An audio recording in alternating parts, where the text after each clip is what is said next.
Shalom, queridos, sejam muito bem-vindos a mais uma semana na presença do Senhor.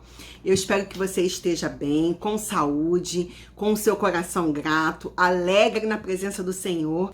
Nós vamos dar início a uma série que eu pretendo fazer em 2 semanas, de um estudo sobre quebrantamento, uma vida de quebrantamento.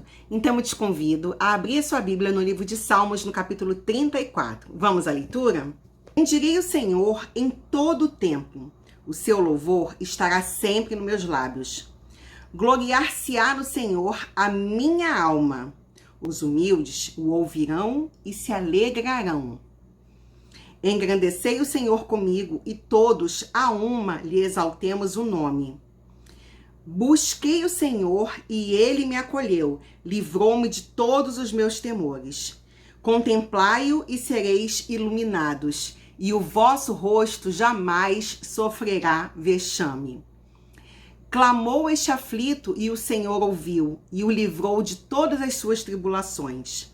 O anjo do Senhor acampa-se ao redor dos que o temem, e os livra. Provai e vede que o Senhor é bom, bem-aventurado o homem que nele se refugia. Temei o Senhor, vós, os seus santos, pois nada falta aos que o temem. Os leõezinhos sofrem necessidade e passam fome, porém, aos que buscam o Senhor, bem nenhum lhes faltará. Vinde, filhos, e escutai-me, eu vos ensinarei o temor do Senhor. Quem é o homem que ama a vida e quer longevidade para ver o bem? Refreia a língua do mal e os lábios de falarem dolosamente. Aparta-te do mal e pratica o que é bom. Procura a paz e empenha-te por alcançá-la. Os olhos do Senhor repousam sobre os justos e os seus ouvidos estão abertos ao seu clamor. O rosto do Senhor está contra os que praticam o mal, para lhes extirpar da terra a memória. Clamam justos e o Senhor os escuta e os livra de todas as suas tribulações.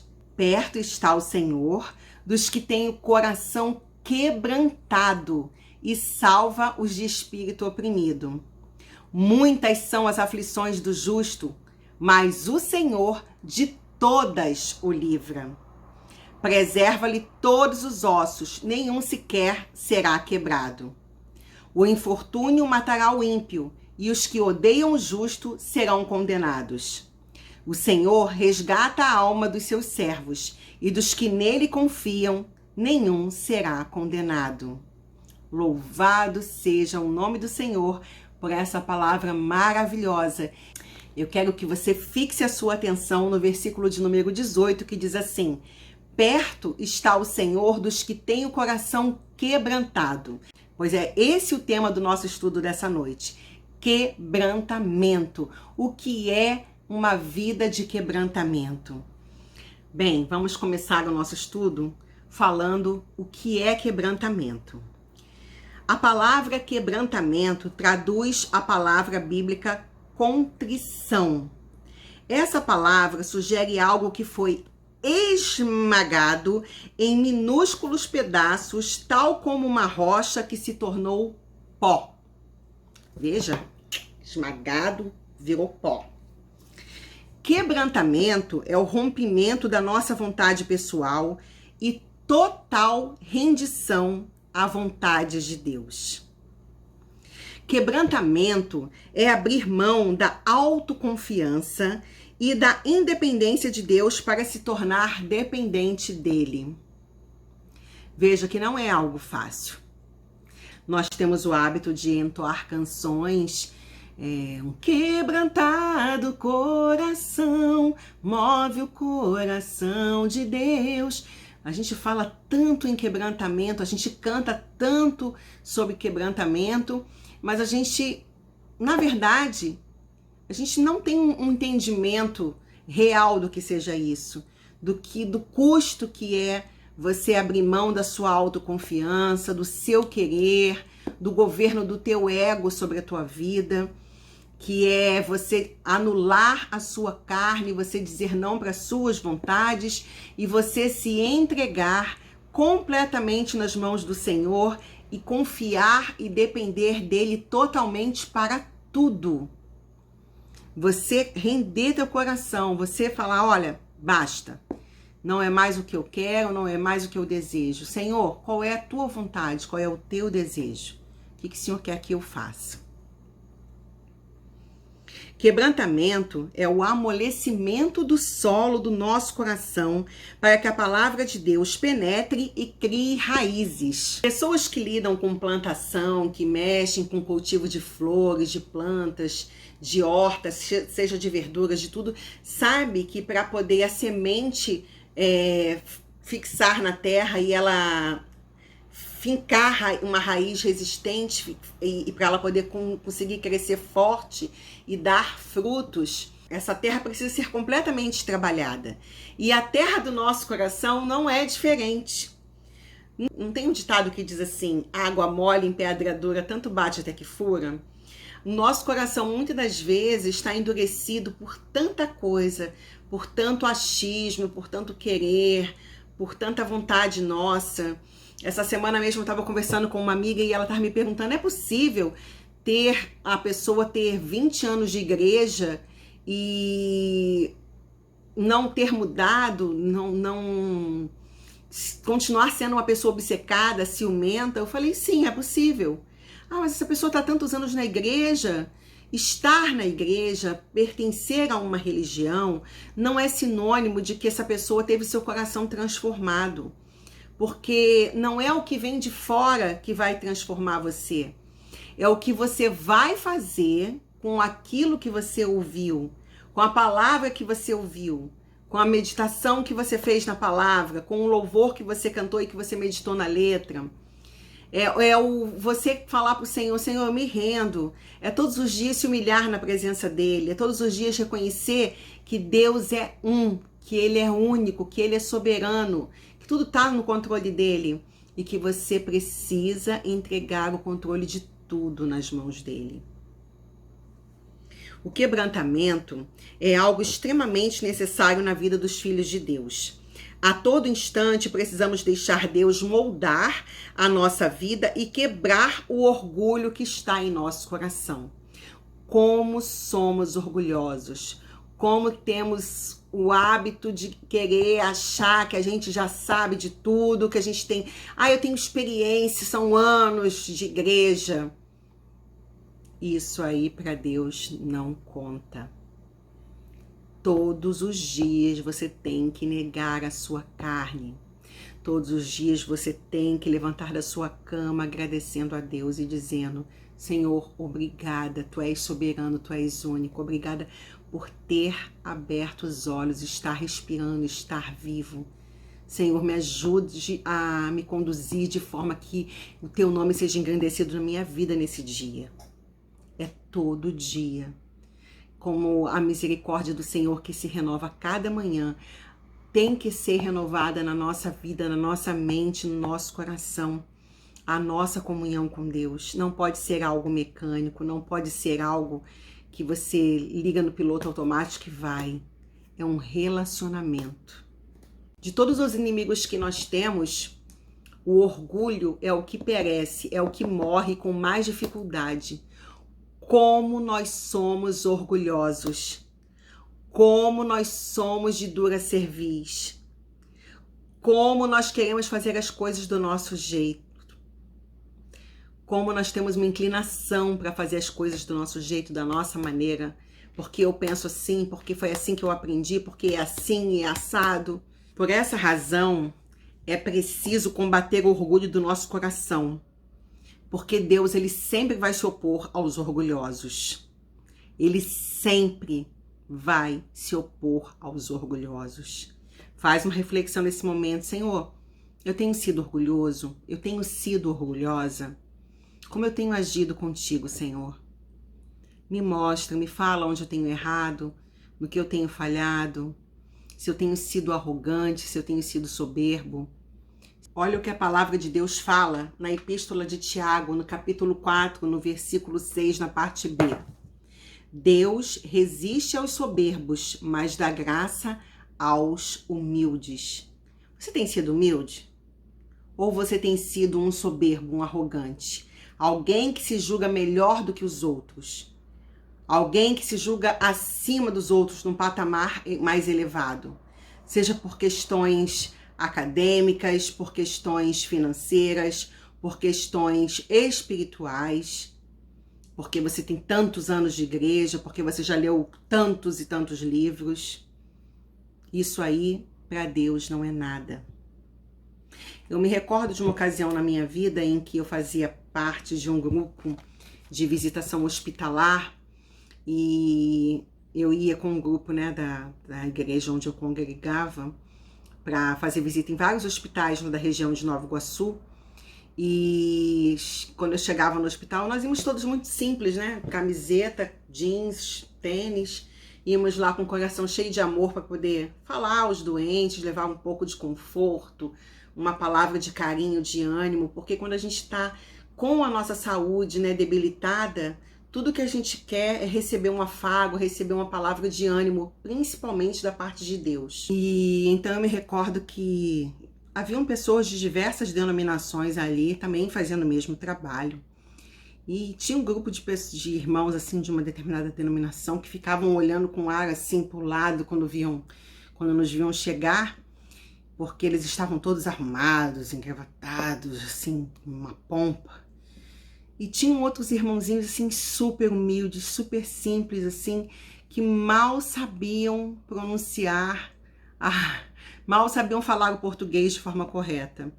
Mas aquelas pessoas tinham um semblante, um brilho, uma pureza, uma alegria.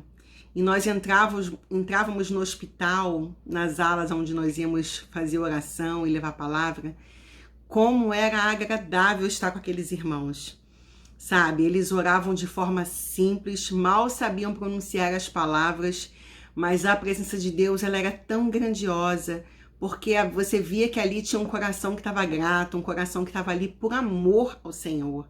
E esse amor era manifesto na vida das pessoas que estavam ali, a ponto das pessoas chamarem, né, nos chamarem, que esses irmãos se juntavam com o meu grupo. E era uma alegria tão grande pra gente, assim, poder estar reunido ali, sem barreira denominacional, sem levantar nenhuma bandeira. A gente estava ali pelo reino. E ali nós orávamos pelas pessoas, nós deixávamos sempre uma palavra, e era uma bênção. Enquanto a gente, quando nós saímos do hospital, nós vimos aquelas outras pessoas que entraram ali, continuando a torcer o nariz, porque se julgavam melhores, porque estavam mais paramentados e tal. E aí eu fico pensando, né? Todo reino dividido, ele não subsiste. Aonde tem divisão, aonde tem soberba, aonde tem orgulho, Deus não habita. Deus, ele é simples. E Yeshua, quando estava aqui na terra, quando ele estava no meio dos homens, falando a respeito do reino, falando a respeito do Pai, ele sempre falava de forma simples, falava através de parábolas, usava exemplos de coisas simples como sal, luz, coisas que as pessoas entendiam, coisas que eram do cotidiano das pessoas. Então, às vezes a gente estuda tanto, a gente sabe tanta coisa e a gente acaba complicando. Ao invés de trazermos pessoas para o reino, de ganharmos a nossa família com a presença do Senhor, que deveria de forma natural e simples habitar em nós, acaba se tornando algo repulsivo, acaba tornando-se algo repelente, porque a gente quer mostrar que a gente sabe, o que a gente é, o que a gente sabe, e quando, no entanto, não somos nada. Deus verdadeiramente dá graça àqueles que são humildes, ele verdadeiramente está com aquele que tem o coração quebrantado. Diante desse fato, precisamos olhar para dentro de nós e fazer uma avaliação do nível de orgulho presente no nosso coração. Porém, como podemos identificar sinais de orgulho? Como podemos identificar sinais de orgulho no coração de uma pessoa? Vamos dar uma olhada? Algumas características que uma pessoa orgulhosa possui.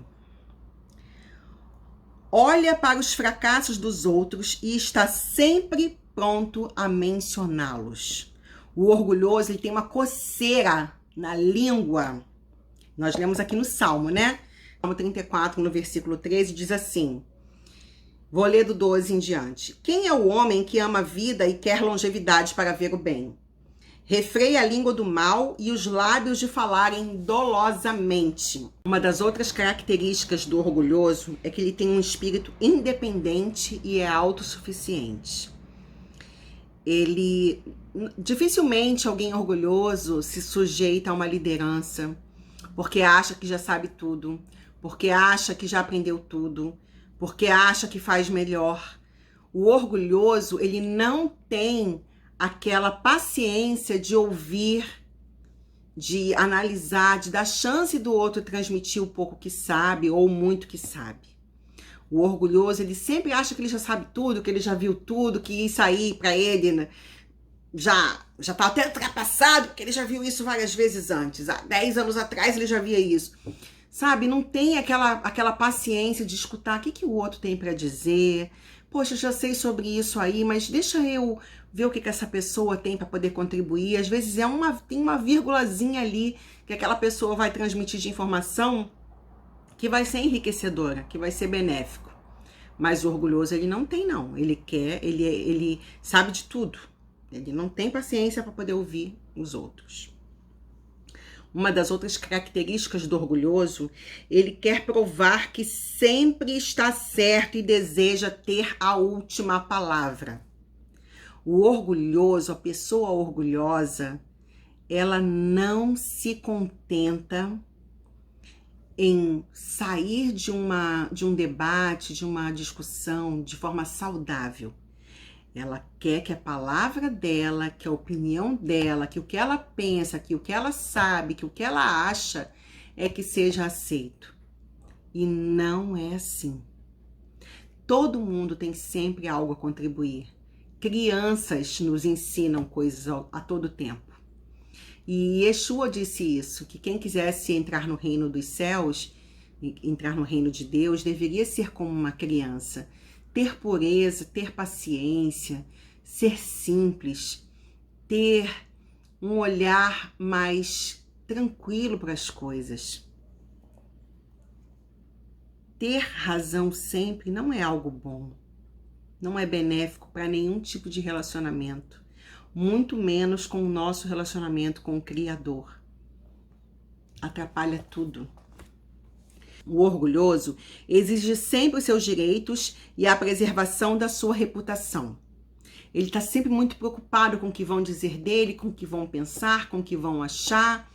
Então ele quer se sentir sempre no topo. Ele nunca admite que errou, ele nunca admite que falhou, ele está sempre certo.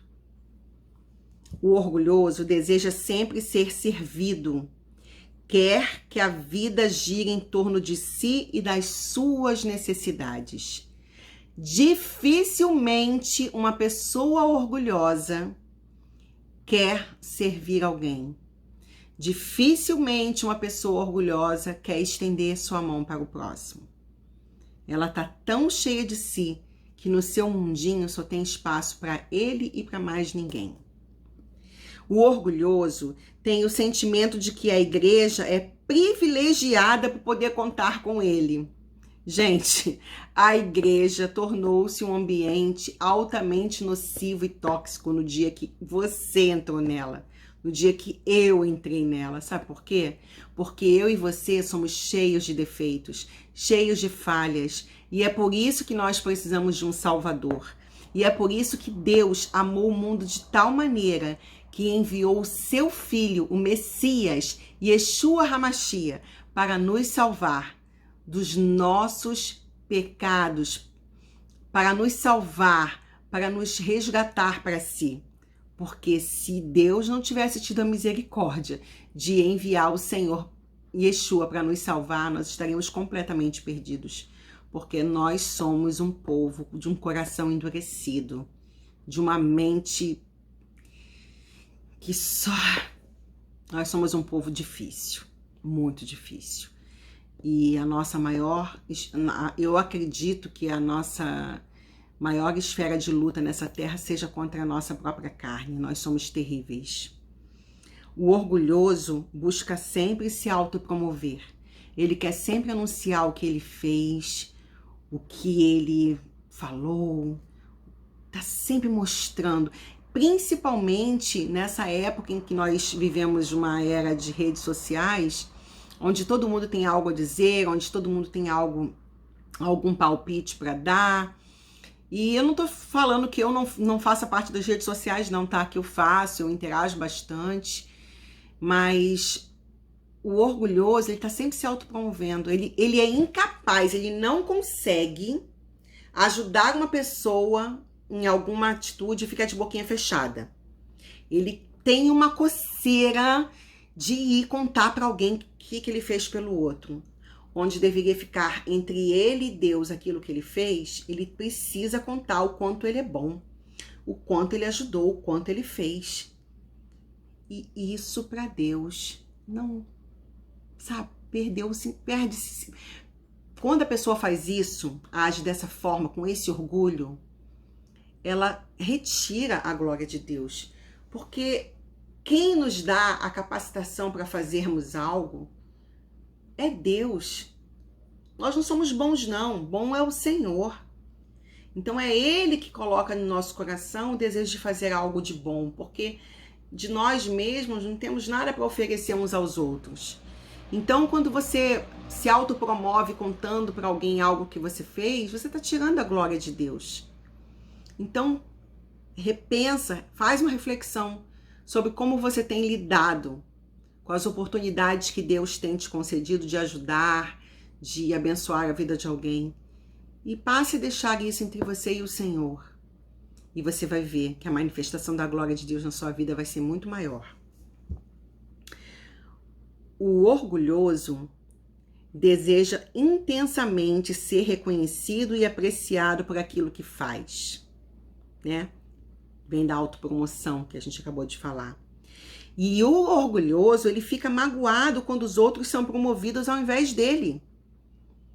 Ao invés de você ficar feliz, a pessoa fica feliz porque o amigo conseguiu algo que, né, uma promoção no trabalho, ou conseguiu, foi chamado para algo dentro da igreja. Não, o orgulhoso, fulano foi chamado e eu não fui. Eu tô aqui há 10 anos, fulano chegou ontem, fulano já tá fazendo tal coisa. Pensa se essa não é uma atitude de um orgulhoso. Ao invés da pessoa falar assim, poxa, que bênção, fulano chegou agora e o Senhor deu uma oportunidade para ele. O Senhor que conhece o coração do fulano, sabe que para ele é importante esse momento, ele tá tendo esse reconhecimento, tá tendo essa oportunidade. E tenho certeza que minha hora vai chegar também. Essa deveria ser a atitude normal de cada um, mas não. Fulano conseguiu isso e eu não. Fulano tem isso e eu não. Fulano tem aquilo e eu não. Então, ele fica com raiva se alguém é promovido, se alguém consegue ter algo que ele ainda não teve. Como se Deus tivesse filhos prediletos. Deus não tem nenhum filho predileto. Deus tem filhos obedientes. Deus tem servos que estão dispostos a pagar o preço. Você não sabe o preço que determinada pessoa tem pago ou que pagou para conseguir, para estar onde está. Deus, ele, sabe, vai trabalhando. Deus, ele vai lapidando as pessoas para usá-las. E aí, às vezes, a pessoa acha que ela tá ali há tanto tempo e que Deus não deu oportunidade nenhuma. Porque ela não abriu o coração para Deus trabalhar, para Deus lapidar o seu caráter, o seu interior.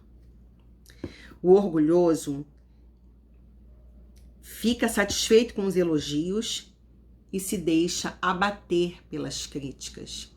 Enquanto está elogiando, o orgulhoso fica... Fez uma crítica pro orgulhoso, pronto, desmonta tudo. Já fica com raiva, já fica insatisfeito, já não gosta, porque ele tem necessidade de ter o seu ego alimentado o tempo todo. Por quê? Porque o orgulhoso, ele se preocupa com a opinião das pessoas a respeito dele. Então ele não quer ser criticado nunca, ele só quer ser elogiado, ele só quer receber glória, ele só quer receber, sabe, só quer ser paparicado. Na verdade, o orgulhoso parece uma criança mimada, que só fica satisfeita enquanto estão fazendo ali sua vontade, suas vontades. O orgulhoso não aceita ser corrigido ou disciplinado. Quando o orgulhoso se encontra dentro de uma situação onde ele está sofrendo uma correção ou uma disciplina, ele se retira, ele sai. Ele prefere abandonar o local, o trabalho, o relacionamento, seja o que for, do que se falar assim, realmente, eu tô errado nisso, eu preciso mudar, eu preciso reconhecer que eu falhei, que eu errei. Peraí, eu vou lá pedir desculpa, eu vou lá pedir perdão, eu vou lá me retratar, eu vou lá me reconciliar, eu vou dar um jeito de mudar isso em mim. Não. O orgulhoso, ele não quer, ele não aceita a disciplina. Ele tem aquela coisa ali firme, o coração dele tá ali igual uma pedra. O coração dele ainda não foi moído e ainda não foi triturado, ainda não está quebrantado. Então, ele não aceita ser corrigido e nem disciplinado. Ele tem dificuldade de aceitar os seus erros e de pedir perdão. O orgulhoso dificilmente pede perdão, pede desculpas, fala de forma tranquila ali pro outro. Olha, eu falei isso mesmo, eu errei nisso. Poxa, eu quero te pedir perdão, quero te pedir desculpas, eu quero pedir uma chance de me retratar. O orgulhoso não pede, não. O orgulhoso, ele fala, se fulano não gostou, o problema dele, come menos. Se fulana não gostou, o problema é dela. Eu tô certo, eu tô tranquilo, o que eu fiz, tá tudo bem. Em nenhum momento para pensar, será que eu magoei essa pessoa? Será que eu afastei essa pessoa? Será que eu destruí um relacionamento, de uma amizade, de uma coisa que, por causa do meu jeito? Se isso está se repetindo com frequência, com várias outras pessoas, será que o erro está nas pessoas ou será que o erro está em mim? O orgulhoso não faz essa reflexão. O orgulhoso considera que não precisa de arrependimento e nem de mudança de vida. Essas foram as 15 características de uma pessoa orgulhosa. E na próxima semana nós estaremos falando como esse quadro de orgulho pode ser mudado. Então eu vou deixar você com essa reflexão. Pensa em cada um desses pontos que nós meditamos nessa noite. Releia novamente o Salmo 34. Peça ao Senhor para te mostrar em que área da tua vida você tem sido orgulhoso, em que área você tem sido teimoso, em que área você tem sido teimosa, orgulhosa. O que você pode fazer para poder ter um coração quebrantado. E na próxima semana nós estaremos juntos novamente, se Deus assim permitir, para concluirmos esse nosso estudo sobre quebrantamento. Que Deus fale ao teu coração, que Ele ministre sobre a tua vida, que Ele te abençoe, porque somente Deus é bom. E somente dele vem luz para iluminar o nosso entendimento, para iluminar o nosso caminho. Que o teu caminho seja iluminado pelo Criador. Que Ele te abençoe, em nome de Yeshua HaMashiach. Um beijo no teu coração. Shalom, shalom. E até a próxima semana, se Deus assim permitir.